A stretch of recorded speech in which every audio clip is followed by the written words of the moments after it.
If you want to be successful, listen more, talk less. Emotion works both ways. Great salespeople understand this, that everything is based on emotion. One of the best feelings in the world is being able to take a problem, analyze it, come up with a solution, and get the deal done. Welcome back to the show. Today, I want to talk about the vulnerability of sales, the emotional side of sales, which is the only part of sales that you want to focus on. In today's episode, we're going to talk about the vulnerability. We're going to talk about the fear of rejection and ultimately the thrill of the win. So let's get into it. So vulnerability in sales is what makes you unique as a salesperson. If you have the ability to be vulnerable, non-robotic, to really be yourself and let your true personality shine, digging down deep, knowing that what you're saying, you actually believe, that you have a passionate approach to what you're selling, and the fact that you're sitting there looking at your customer or your prospect, and that you've actually done all the homework that you possibly can on what their needs are, what their company does, because you're showing a genuine interest, and what you're bringing to the table is finding a way to communicate clearly how your product or service is going to benefit them. It's not really about what benefits you. It's always going to be about what benefits them. Some of the things that, in my experience doing this 20-year sales career, is that I've had to force myself, because most salespeople, they like to talk. But if you want to be successful, listen more, talk less. Ask really good questions. Ask questions that are going to get your prospect or the other person who's sitting on the other side of the table from you more comfortable. Because if you think that you're emotional about sales, whether you have butterflies in your stomach before the big presentation, whatever your routine is to get yourself ready, don't think that the person on the other side of the desk or the other side of the table doesn't have the same emotional thing that they're going through. You don't think that they're coming into your meeting with some level of bias. Maybe they don't understand everything that you're selling. Maybe this person is coming in to just pull the wool over my eyes, and they're just going to sell me something I don't need. Do I really want to do this? Emotion works both ways. Great salespeople understand this, that everything is based on emotion. People buy on emotion. If they feel comfortable on what you're selling and the information that you presented, you're going to get further. Yes. Do you need to ask for the sale? Do you need to push to make sure that your points are getting across? But the biggest mistake that I find that salespeople make, including myself, is making too many assumptions.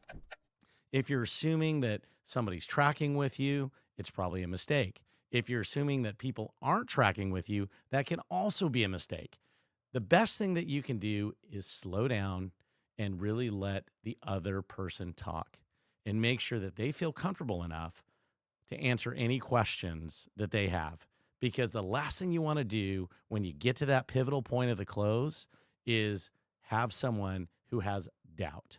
And that's an emotional response because they didn't trust something that you said, or they didn't trust themselves to understand whatever you're presenting or the information that you're trying to present. So this is a really good way to build a relationship.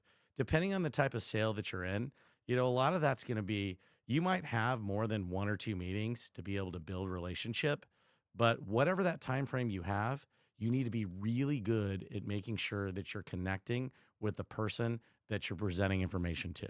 The emotional roller coaster of the fear of rejection happens to everybody. Nobody likes to be rejected. Nobody likes to be, no, I don't think that's for me. That's not what I wanted. That's not something that I think I'll move forward with. What are all of those rejection points? Well, it's a misalignment. So obviously, there's a clear misunderstanding. And a lot of this can be determined up front. If you do your homework and you know that whomever you're working on or working with to sell your product or solution has invited you in to give a presentation, and if you've gone through that process, then yeah, they obviously believe that you have something to offer. So, whatever their expectation is, you need to discover that during the whole entire process and find out whether or not you're connecting.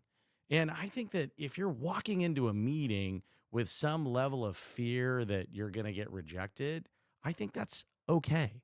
I don't think you let yourself be overwhelmed by it. I don't think you let yourself just be encompassed in it and let that lead the whole entire presentation, because it's not always about, getting people to nod or people to, necessarily like you in that aspect. You want to make sure that they're connecting with what you're talking about. And you know that if they buy in, you can feel it. It's this emotional feeling that you guys are tracking on the same direction. And believe me, when people have a problem and they've invited you in, keyword, invited you to come in and give a presentation about your product or service that's going to solve their problem, they want to make sure that it works. And don't think that they don't have a level of rejection fear themselves, because they want to find the answer to the solution to their problem. And they're hoping, right? They want to believe that that is going to be something that you're coming in to tell them. It's something that you're presenting that's actually going to work, because clearly, if it's a problem, it bothers them, right? Emotionally, it bothers them. So they're walking into the meeting making sure that they don't want to be rejected as well, that you're not the right person, you're not the right fit, and most of all, that they haven't wasted their time inviting you in to present a solution that they want. Variety of techniques. Do your homework, ask questions, do a proper needs analysis. I mean, these are all things that people say all the time. But what it really means is that you take interest in what the problem is. You learn about their business. You're not going to learn everything there is to know about their business, but you can ask really good questions and try to get a deep understanding of what that problem is so you can find a way to solve it. But the key is, can you communicate that solve? Can you help them understand why your strategy, why your solution is going to solve the very problem that they invited you into to listen to what you came up with? And believe me, they're going to be biased, because a little part of them, or maybe a big part of them, believes that it's an unsolvable problem. And a lot of times, in my experience, there's a little bit of discomfort in the prospect, because if they don't like what you're saying and it's something that is going to cause them a little bit of angst, maybe it costs more than they thought it would. Maybe it's a lot more work than they thought it was going to be. Maybe they thought that you were going to have this simple solution and be able to snap your fingers and make this work. But the true win is being able to clearly lay out the problem, bring your strategy, and communicate it clearly and make them feel good about. I can't tell you that one of the best feelings in the world is being able to take a problem, analyze it, come up with a solution, and get the deal done, because you're getting them to buy in to your idea, your solve, whatever it is that you came up with, however you went about it, whatever strategy that you came up with. I can't tell you that feeling of just that emotional high of being able to communicate that message clearly and have them say yes. And the fact that they've bought into whatever it is that you came up with and really have just embraced all of this work that you put in the deal and have decided to sign on the dotted line. And the emotional high of that is just absolutely amazing. And I think that true salespeople at heart, which I think there's a lot of people they don't even give themselves enough credit for being salespeople, just love that feeling. And that's one of the reasons why they're so driven, because they're passionate about what they do.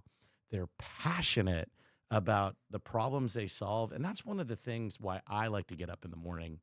Yes, there is a time when I really didn't have a lot of confidence, in what I was selling. Why? Because I didn't know enough about it. I didn't have enough experience. But what did I do? I learned. I made it a point to do it over and over and over again. And I made sure that I was disciplined enough to do my homework. And after a while, it got easier and easier. But one thing that absolutely didn't go away was just the emotional part. The emotional part of preparing for that moment that you're walking into that room and selling that individual or a group of people, making a pitch, having them challenge your idea. And you have a great prospect when they're challenging you, when they're asking questions. But the best feeling that you can have, and it's still for me, is to know that I made sure that I went out of my way to research the problem, look at the solutions, test the theory, ran it by my team, made sure that all of the things that I came up with was something that was going to work.